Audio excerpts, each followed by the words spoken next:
Bonjour, c'est PN Théorie. Je reviens vers vous après une longue absence, ponctuellement, pour aborder une petite avancée que j'ai faite et qui peut peut-être vous intéresser. Donc laissez votre avis dans les commentaires ou bien par mail à pnthéorie@gmail.com. Voilà, je veux vous parler de ce que je pense être à la source de la perversion, de ce chemin vers la perversion. Donc je vais parler dans cette vidéo, dans cette émission, du chemin vers la perversion qu'empruntent les pervers et dont ils peuvent toujours s'extraire parce que pour moi c'est un choix. Ils peuvent changer à tout moment s'ils le veulent.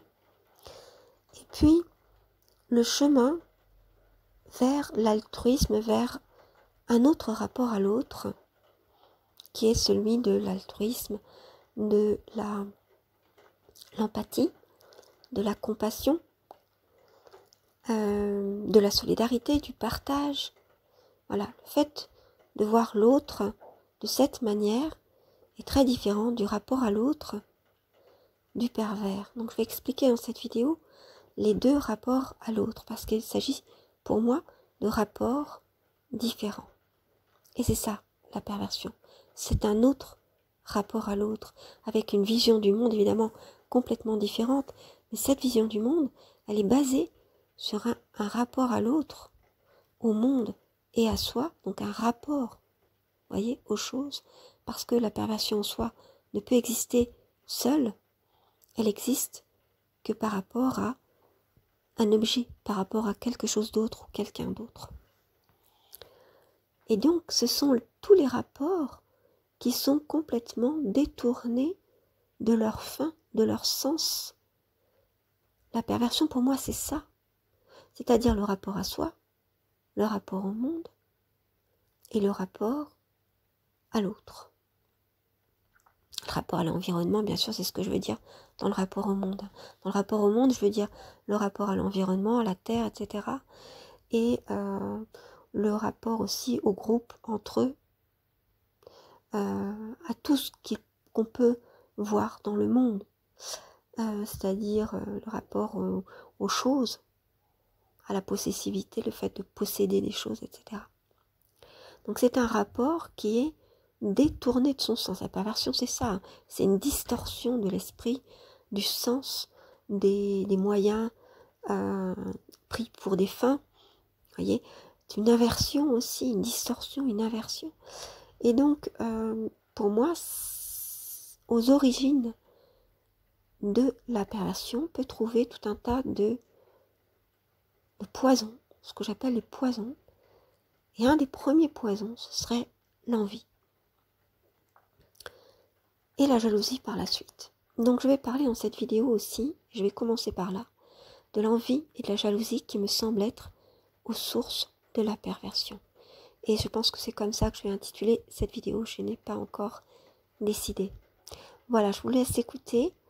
Je pars ensuite sur le rapport à l'autre, qui me semble central, comme je vous l'ai expliqué ici en introduction. Et voilà, c'était une petite vidéo pour faire avancer les choses et vous faire part, de mon avancée dans l'écriture. Voilà, très bientôt pour une prochaine. Bonjour, c'est PN Théorie. Alors je reviens vers vous pour une émission sur la jalousie, l'envie, ces deux fléaux, ces abominables fléaux, ces poisons qui nous empoisonnent la vie, que l'on soit victime ou bien que l'on génère cette jalousie, que l'on ressente cette jalousie ou cette envie. Alors, la jalousie, c'est vrai qu'on n'en parle pas beaucoup, je trouve, sur YouTube ou sur Internet. On parle de la perversion, mais souvent, dans la perversion, il y a beaucoup de jalousie, en fait. On laisse de côté ce mot, ou alors on expose les choses, on les voit sous un autre angle. Et donc, le mot jalousie n'apparaît pas tellement, en fait, dans la problématique perverse. Alors que selon moi, elle est centrale, parce qu'elle montre bien qu'il y a un problème de place, que c'est aussi un problème social, comme je l'ai dit depuis le début, que la perversion est un phénomène social, et comme c'est une interaction, parce que la perversion, elle n'agit pas seule, elle agit sur quelqu'un d'autre, c'est donc une interaction qui lui-même, du fait qu'il ne se défend pas, qu'il tombe dans le panneau, est happé par cette perversion, mais même s'il se défend de toute façon, parce que c'est une vraie agression. Et donc c'est une question de place. Les pervers sont jaloux, évidemment, et sont envieux, surtout. Parce que c'est vrai qu'on confond la jalousie et l'envie. Donc l'envie, le fait d'être envieux, c'est d'envier tout ce que l'autre a, toutes les qualités que l'autre a, et dont on se pense dépossédé. Donc les pervers, évidemment, sont extrêmement envieux. Ils désirent obtenir tout ce qu'est l'autre, et pas seulement ce qu'a l'autre. Ça peut être des gens extrêmement matérialistes, ils sont généralement matérialistes, donc ça peut sembler n'être que sur l'avoir, mais en fait, l'envie, elle porte sur l'être, c'est-à-dire sur ce que vous êtes, et aussi sur votre état, c'est-à-dire si vous êtes joyeux, généralement plein de vie, ou bien dans une période voilà bien heureuse, etc. Généralement, c'est la joie, le bonheur, l'envie de vivre, l'émerveillement. C'est cet état-là, ou l'état d'amour, ou le plaisir, qui suscite l'envie chez les personnes qui sont malveillantes, qui ne sont pas forcément perverses. Alors, ça ne veut pas dire que toutes les personnes jalouses ou envieuses sont perverses, pas du tout. Parce qu'il y a des stades vers la perversion. Pour moi, la perversion, c'est le stade ultime. Et après la perversion, justement, le fait d'être psychopathe ou sociopathe, qui est le degré ultime de la perversion. Mais ça commence, en fait, par... c'est-à-dire, il y a un fond comme ça, qui est de malveillance, qui tient de la malveillance, de la petite méchanceté ordinaire, de vouloir d'être heureux, de faire du mal à quelqu'un, voilà. On lui a piqué quelque chose, on est content. Alors je dis on, afin de ne pas diaboliser, vous voyez, les personnes perverses, et se dire ce n'est pas nous. Ce n'est pas que ceux qui ne sont pas pervers le soient un petit peu, c'est pas ça, mais c'est pour que l'on puisse être plus, comment dire, enclin à pardonner en se disant les pervers sont des gens comme nous.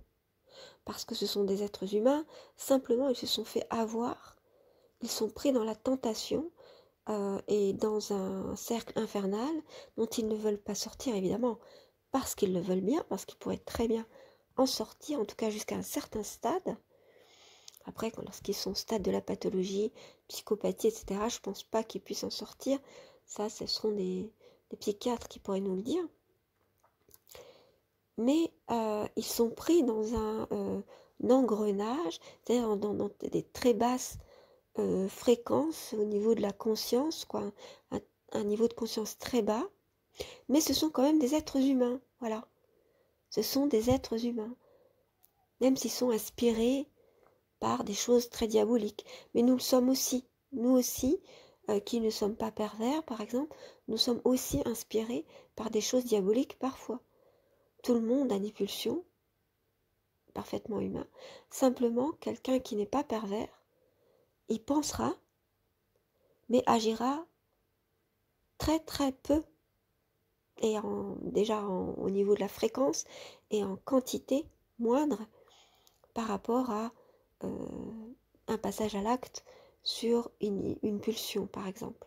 Ou alors qui sera rapidement canalisé et qui donnera forcément lieu à de la culpabilité, ou alors à quelque chose parce que c'était juste, vous voyez, pour rétablir la justice, mais d'une manière toujours par rapport à l'autre, en pensant à l'autre. Et à lui aussi.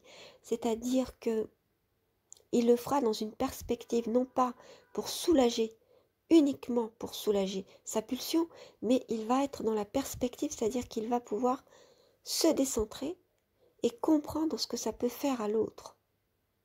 Voilà, c'est ce pourquoi il peut culpabiliser juste après, parce qu'il en est responsable de ce qu'il a fait.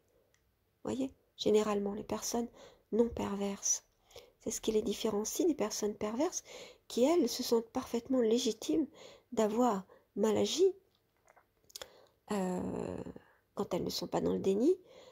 Elles trouvent que c'est parfaitement normal et elles vont le justifier par toutes sortes de raisons. Tandis que la personne non perverse va se dire, bon, ok, j'ai fait ça.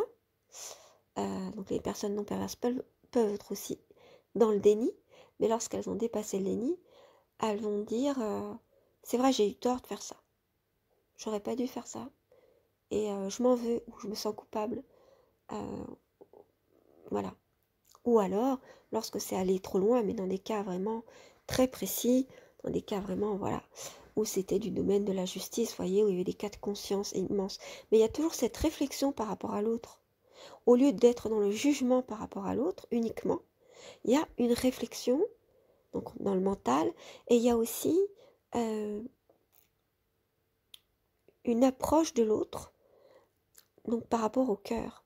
C'est-à-dire de se dire, bon, bah l'autre, j'aurais peut-être pas dû faire ça. Ça lui a fait du mal quand même, ou des choses comme ça. Ce que ne va absolument pas appréhender le pervers, sauf pour mentir et pour faire croire qu'il a de la pitié, qu'il regrette, etc. Voilà. Tandis que la personne en pâte, et qui n'est pas perverse, va regretter sincèrement. Et elle va souvent y penser, alors que... et elle va toujours avoir un doute sur est-ce que j'ai eu raison, j'ai eu tort, etc. Finalement, il était peut-être pas si méchant, etc. Alors qu'une personne perverse, ce sera clair. Ou alors, ce sera pour nous enrober, nous faire croire que, ah oui, mais tu sais, j'y pense, etc. Mais là, on va le voir parce que, enfin, une observation fine va permettre de le voir parce que c'est quelqu'un qui va surjouer les bons sentiments, le regret, le cas de conscience, parce qu'elle l'a observé chez d'autres, qu'elle a vu comment est-ce qu'ils amenaient la chose, donc elle essaye de faire pareil. Mais une personne perverse ne ressent pas la culpabilité, l'empathie, la compassion, ça l'intéresse pas. Voilà, reste au niveau de ses pulsions. C'est ce pourquoi son niveau de conscience est bas. Voilà. Mais pour continuer dans mon propos sur la jalousie, les personnes qui sont justement jalouses ou surtout envieuses, parce que jaloux ce serait plutôt le fait de se sentir en état d'infériorité puisque on a peur de perdre ce que l'on a déjà ou ce que l'on est, comment dire, mais surtout ce que l'on a. La jalousie c'est plutôt en termes de possession. Donc ça veut dire que si on est jaloux amoureusement, on voit l'autre comme une possession. Et on a peur qu'il ne nous aime plus aussi. Donc vous voyez, il y a tout un tas de comment dire,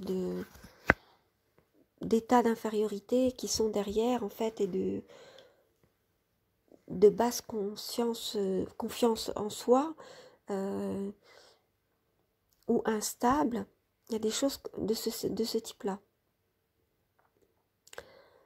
Tandis que l'envie, ça peut porter autant sur du matériel, sur des possessions, donc sur de l'avoir, que sur de l'être ou sur un état d'être. Voilà, c'est-à-dire qu'on peut envier quelqu'un pour ses qualités, sans dire que ce sont des qualités, mais bon, parce qu'on est tellement envieux qu'on ne veut même pas dire que ce sont des qualités. Donc on va l'envier et donc on va je dis toujours on, hein, vous avez bien compris pourquoi, on va être extrêmement méchant vers lui. C'est exactement ce que font les personnes envieuses, se disent, bon, il a un bon poste par exemple, il a un bon compagnon, une bonne compagne, il est heureux dans sa vie, etc. Il gagne bien sa vie, ou elle gagne bien sa vie. Donc je vais avoir la méchanceté gratuite, je vais faire courir des rumeurs sur lui, je vais sans cesse le critiquer derrière son dos, des choses comme ça, quoi. Voilà. Voilà ce que font généralement les personnes envieuses. Donc c'est un véritable poison, hein, l'envie. Sociale, c'est-à-dire que plus il y a de personnes envieuses, plus il y a de poison, en fait. Hein. Et puis généralement, cette envie, elle touche des personnes qui ont la joie de vivre.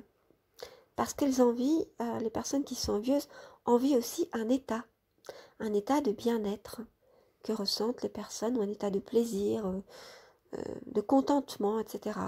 Et elles veulent tout faire pour détruire cette joie. Et c'est là que c'est problématique. Et ça apparaît souvent dans la perversion. C'est-à-dire que les pervers haïssent la joie de l'autre, le plaisir de l'autre, le bien-être de l'autre. Ils veulent que cet autre, ils ont envie donc, que cet autre soit malheureux, ressente de la frustration. Ils font tout pour attiser la jalousie de l'autre en comparant, en faisant des comparaisons. En leur mettant sous le nez la réussite de quelqu'un, etc., pour leur faire du mal, alors qu'ils savent que c'est quelque chose que vous avez envie, par exemple. Si vous avez envie d'avoir un enfant, vous ne parvenez pas à avoir un enfant. Ils vont vous mettre sous le nez le fait que, ah oui, t'as vu, un tel a eu un enfant, et toi alors, quand est-ce que tu t'y mets, alors que, quand bien même ils sauraient qu'il y a un problème de fécondité chez vous, par exemple, voyez, ou dans votre couple. Ils vont faire ça, parce que ça vous fait extrêmement mal, mais ils sont heureux de vous faire du mal. Voilà, donc les pervers adorent faire du mal, tout en ayant l'air de parler tout simplement de tout et de rien, et en disant, je comprends pas, pourquoi ça te fait mal, je comprends pas. C'est quoi ton problème? On parle de tout et de rien. Voilà. Donc ça, vous le saviez, je l'ai déjà dit dans plusieurs vidéos. Donc, mais cette jalousie, elle tient pour moi, c'est c'est à quoi je voulais en venir, une histoire de place. C'est-à-dire que le jaloux, alors plus les personnes sont, faut cumuler tout un tas de signes pour être dans le chemin de la perversion. Ce que j'appelle être dans le chemin de la perversion, c'est-à-dire que la perversion fait son lit, comme un fleuve fait son lit en fait, avec tous ces sentiments négatifs et empoisonnés que sont, et ses ressentis et ses intentions, que sont la jalousie, l'envie, la frustration, évidemment, puisque ça va avec, hein, tout ça. L'envie de faire du mal, donc un peu de sadisme, hein, disons, la curiosité des autres, toujours vouloir savoir ce que fait l'autre, toujours vouloir se comparer aux autres. Et alors, ça fait le lit jusqu'à ce qu'il y ait un choix, ce que j'appelle le choix pervers, comme je l'ai expliqué dans une autre vidéo. Donc, à un moment donné, il y a un choix. Parce qu'il y a un moment donné où, même si les personnes sont comme ça, par exemple, dans leur enfance, et qu'elles restent auto-centrées, il y a quand même un moment où elles se rendent compte de ce que sont les autres et de ce qu'elles sont. Elles se rendent bien compte qu'il y a des personnes qui sont extrêmement bienveillantes, que tout le monde n'est pas comme elles, comme ces personnes. Tout le monde n'est pas pervers en gros, même si elles ne savent pas au début qu'elles sont pervers ou qu'elles sont perverses. Et lorsqu'elles découvrent ça, au bout d'un certain temps, il y a un choix qui se fait. Soit celui de continuer dans ce chemin le lit a été fait, hein, donc tout a été préparé. Dans ce chemin de la perversion, c'est le moment du choix pervers. Soit ne le refuser et vouloir vivre une autre vie complètement différemment, en se décentrant, c'est-à-dire en étant plus centré sur leur ego, mais en cherchant d'autres choses, en voyant qu'il y a d'autres façons de voir les choses et que finalement, ça peut être tout aussi intéressant en se repentissant, voyez, en faisant un travail sur eux-mêmes, en fait, sur elles-mêmes. Alors, donc il y a ce choix pervers.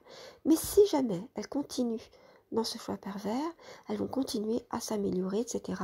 Ça peut même devenir pour elles, elle peut s'entourer de personnes qui sont perverses, ou elles dans des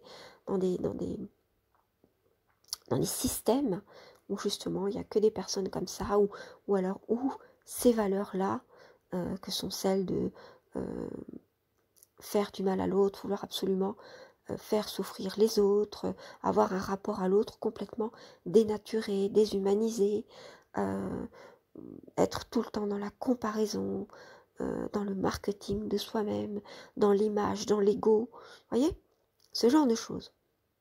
Mais si elles sont dans un système et dans un environnement comme cela, qu'elles recherchent d'ailleurs, en étant que dans des jeux de guéguerre, des jeux de comparaison, des combats, puisque c'est comme ça qu'elles aiment vivre, qu'elles vivent pour se sentir vivant, se sentir être quelqu'un, parce qu'elles ont ce sentiment de vide extrême tout le temps, eh bien forcément ça va aller de pire en pire, forcément. Donc cette perversion va augmenter, devenir une vraie perversion. Ça sera plus simplement une accumulation de petits défauts empoisonnés, vous voyez, comme la jalousie, la méchanceté gratuite, enfin tout ce genre de choses, et ça va devenir vraiment de la perversion. Toutes ces choses vont s'agglomérer, vont former une unité qui est la perversion. Et cette perversion, à un moment donné, on peut basculer, si elle va jusqu'à un certain point, dans la pathologie et devenir de la sociopathie ou de la psychopathie, bon, c'est sensiblement la même chose. Voilà comment je vois les choses. Et nos sociétés actuelles, nos sociétés occidentales, acceptent et même poussent par les modèles qu'elles donnent et les interdits qu'elles repoussent de plus en plus, par le manque de la place de l'interdit, de la loi, qui est le père, hein, nous dit la psychanalyse, eh bien, par tous ces manques de repères, et par le fait qu'on laisse se faire en toute impunité, même qu'on valorise les comportements qui vont dans le sens de la perversion, qui font le lit de la perversion, eh bien forcément, on va faire une société de pervers, une société qui fabrique les pervers, comme l'indique un ouvrage bien connu dont je vous ai parlé dans une autre vidéo. Donc voilà la société actuelle. Et la jalousie est extrêmement présente. La jalousie et surtout l'envie, parce qu'on est tout le temps dans la comparaison. Et on est tout le temps dans la comparaison parce que notre environnement nous y pousse. Comment? Par la télévision, qui nous montre des modèles. Par exemple, le modèle de la femme filiforme, de la femme mannequin, qui n'est absolument pas la réalité de toutes les femmes qui vivent par exemple en France, pour prendre un pays. Ce que l'on voit dans les publicités, ce n'est pas du tout la réalité au niveau physique, ni même la réalité au niveau de la vie de ces femmes. Mais c'est un modèle auquel évidemment les femmes vont essayer de se conformer, parce qu'inconsciemment il leur semble que c'est ce à quoi elles doivent ressembler, ou qu'elles ont comme idéal. Et donc comme elles n'y arrivent pas, elles se sentent en comparaison constante et en frustration constante. Et celles qui sont le moins, qui restent dans un niveau de conscience bas, qui restent dans des pulsions, qui n'arrivent pas à sortir de cela, sont dans une grande immaturité, ou les plus jeunes par exemple, qui sont immatures et qui sont dénuées de défense, ou qui sont perdues quand elles sont dans des familles qui sont elles-mêmes perdues, eh bien restent dans ce sentiment d'envie, sans s'élever à quelque chose de plus grand et essayer de simplement reprendre confiance en elle, se centrer sur elle-même et non pas sur leur ego, parce que personne ne leur apprend ça.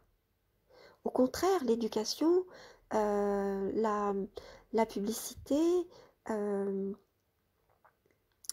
les sitcoms, quoi, c'est-à-dire les, les, les petites émissions à la télévision qu'elles peuvent regarder, dans les réseaux sociaux aussi, la comparaison et puis aussi une certaine culture, c'est-à-dire les modèles qui sont véhiculés par les réseaux sociaux, et puis aussi la comparaison sur les réseaux sociaux, puisque c'est beaucoup l'image qui prévaut, bah, tout ça fait qu'elles sont frustrées et que les personnes peuvent rester dans, dans une certaine envie permanente et donc rester dans un niveau de conscience très bas, ne pas évoluer et peut-être juste ne pas évoluer, je veux dire pas s'élever et plutôt évoluer, bah, malheureusement faire le lit de la perversion.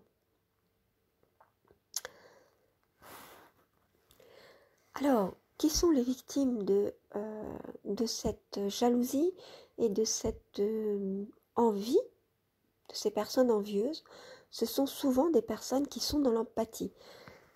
Parce que souvent, les personnes qui sont dans l'empathie, ça va de pair avec, c'est un conglomérat de petits signes, avec une personnalité qui est plutôt naïve ou qui ne voit pas le mal. Parce qu'elle-même est éloignée du mal, elle ne désire pas faire du mal. Et donc les personnes empathes ou très compassionnelles, en fait, ne pensent pas au mal. Et donc elles ne voient pas qu'elles s'exposent à ces personnes qui elles-mêmes sont très stratégiques, personnes envieuses, très stratégiques, et se disent « Ouh là là, j'ai trouvé une belle poulette ». Pour eux, c'est ça en gros, hein. Une victime en gros, une victime potentielle, et je vais leur faire baver. Voilà, en gros, c'est ce qu'elles se disent inconsciemment, bien sûr, mais dans les groupes, ça peut se dire tout à fait consciemment. Et c'est ce qui se passe. Donc, vous qui m'écoutez, qui êtes certainement empathe ou compassionnel, ou qui êtes très altruiste, qui avez un rapport à l'autre, comment dire, qui désirait un rapport à l'autre sur le partage, et qui ne comprenait pas qu'il puisse y avoir des rapports à l'autre qui soient sans cesse dans la comparaison, dans la volonté de faire du mal, eh bien, je vais vous dire la problématique centrale à tout ça. C'est le rapport à l'autre, justement. C'est-à-dire que c'est le fait que les personnes qui sont dans le lit de la perversion, par rapport aux personnes qui sont dans le lit de l'empathie, parce que ce sont des choses vraiment antagonistes, ont un rapport à l'autre complètement différent. Et c'est ça, à mon avis, la racine de la différence fondamentale.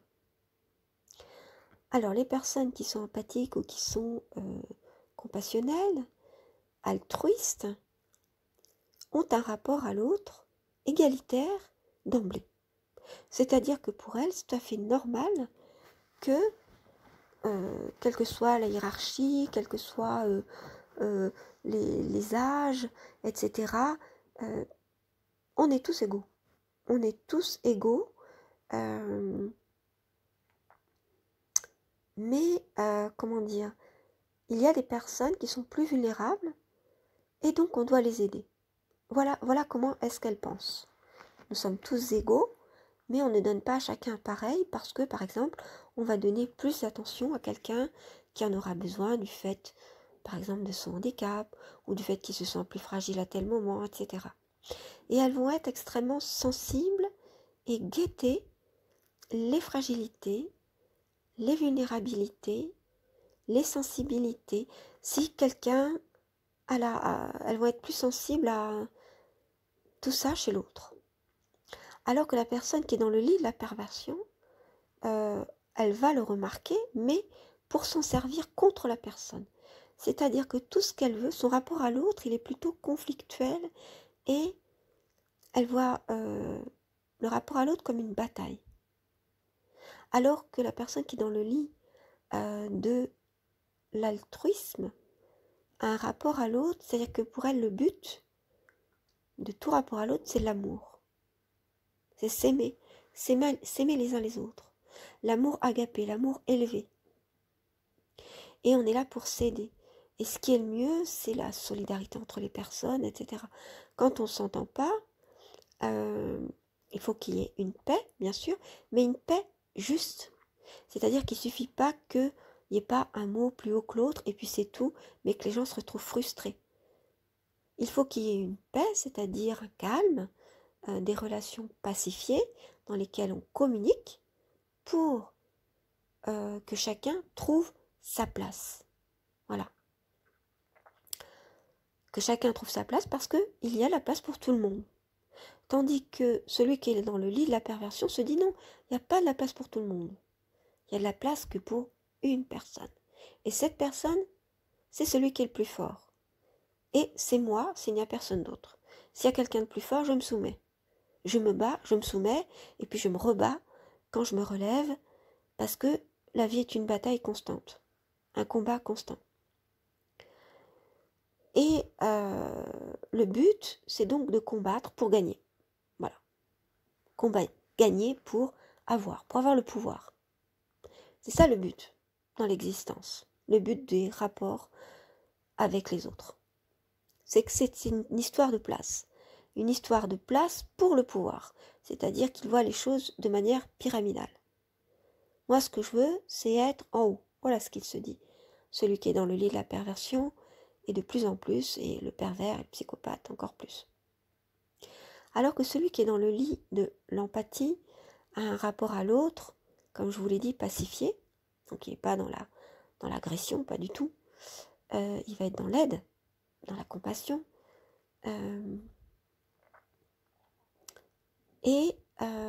Le but ultime, c'est l'amour.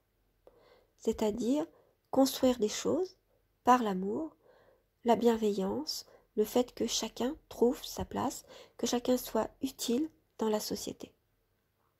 Et que chacun voit ses compétences valorisées, que chacun puisse développer ses talents, ses compétences et s'épanouir et être dans la joie. Sachant qu'on ne peut pas être tout le temps dans la joie, mais dans ce cas-là, des personnes sont là pour aider ou pour aider à communiquer. Celui qui est dans le lit de la perversion, il ne veut pas communiquer. Pour lui, la communication, comme tout le reste, tous les autres aspects de la vie, sont des leurs. C'est-à-dire qu'il les utilise, il les instrumentalise comme toute forme de rapport, comme le langage, comme tout.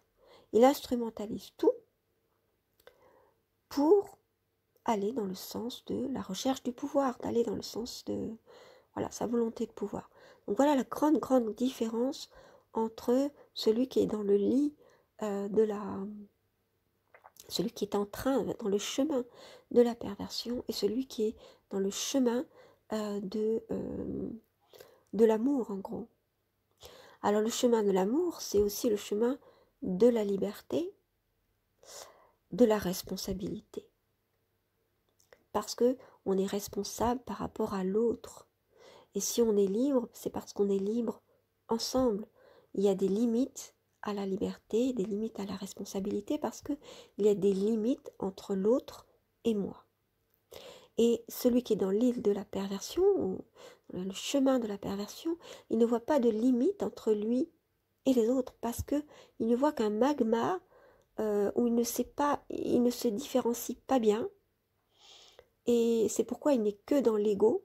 Il n'est pas dans le soi, dans le soi profond. Il est centré que dans l'ego, dans l'image. Et donc l'image, c'est très volatile. Il ne voit pas trop, les choses se dissolvent. Et lorsqu'il est soi-disant dans l'amour, en fait, il n'aime pas une autre personne. En fait, il veut la dissoudre en lui. Et lui-même, il ne sait pas très bien ce qu'il est.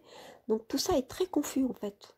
Il ne sait pas trop, mais bon, dans l'image, il voudrait que la personne, en fait, lui ressemble et absorber toutes ses qualités, voilà, et puis lui, il se sent le guerrier, lui ou elle, se sent le guerrier, et voilà, il recherche le pouvoir, voilà, donc c'est pour ça que ces deux types de personnes ne peuvent absolument pas se comprendre, parce qu'ils n'ont pas du tout la même vision du monde, pas le même idéal, pas le même but, enfin si tant est que les pervers ont un idéal, hein, qui serait l'idéal, comme je l'ai dit jusque-là, du cyborg, hein, d'un homme augmenté qui serait un ordinateur en gros, hein, puisqu'il déteste l'humain, si on va vraiment dans le fin fond de ce que voudrait l'essence perverse, c'est ça, c'est l'inhumain.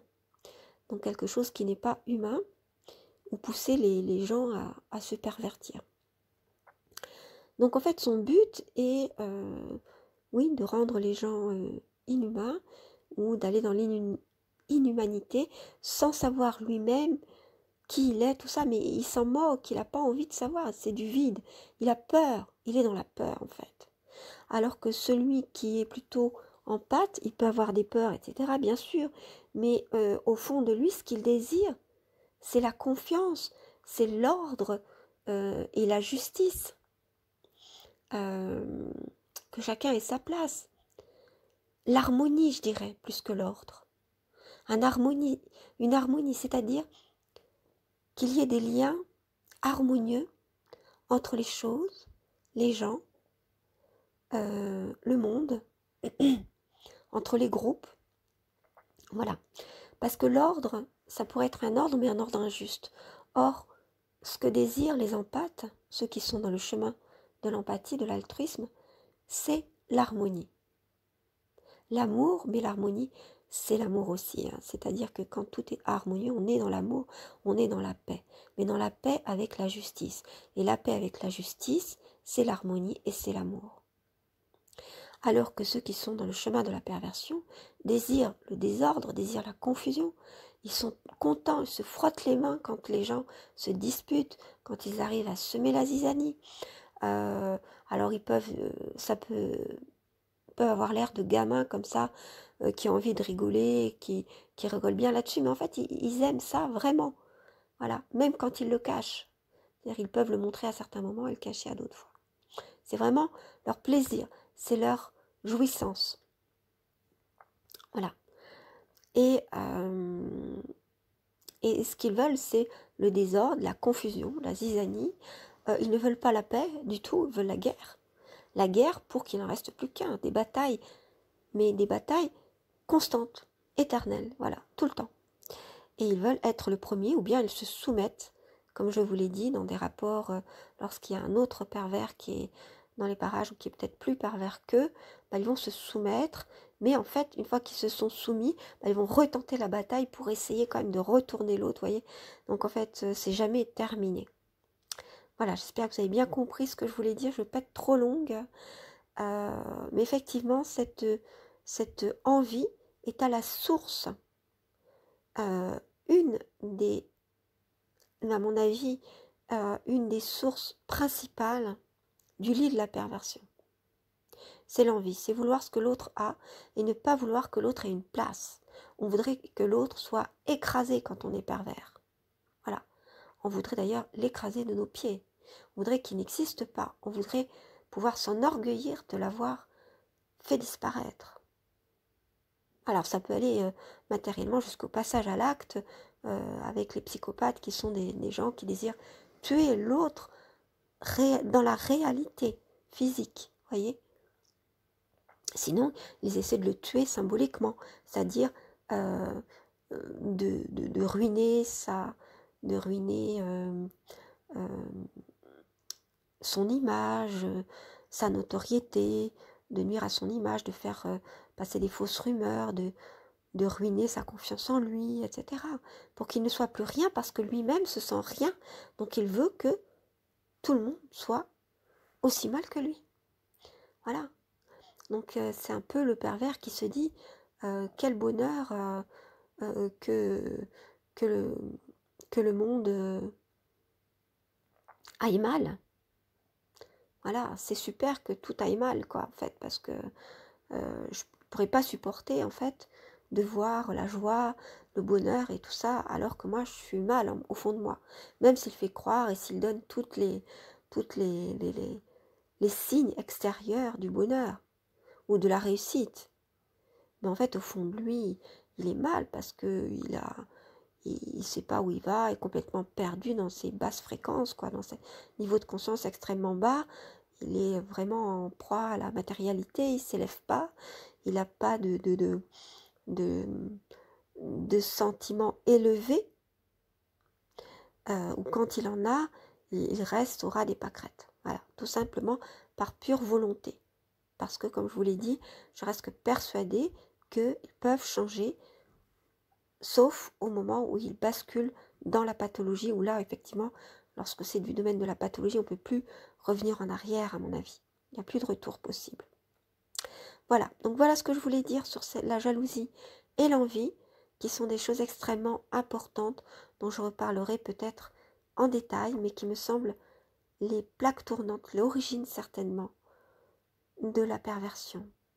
Cette histoire de place, de ne pas vouloir que l'autre ait sa place, et en tant que pervers, les personnes veulent avoir la première place, la seule, qui à leurs yeux est digne.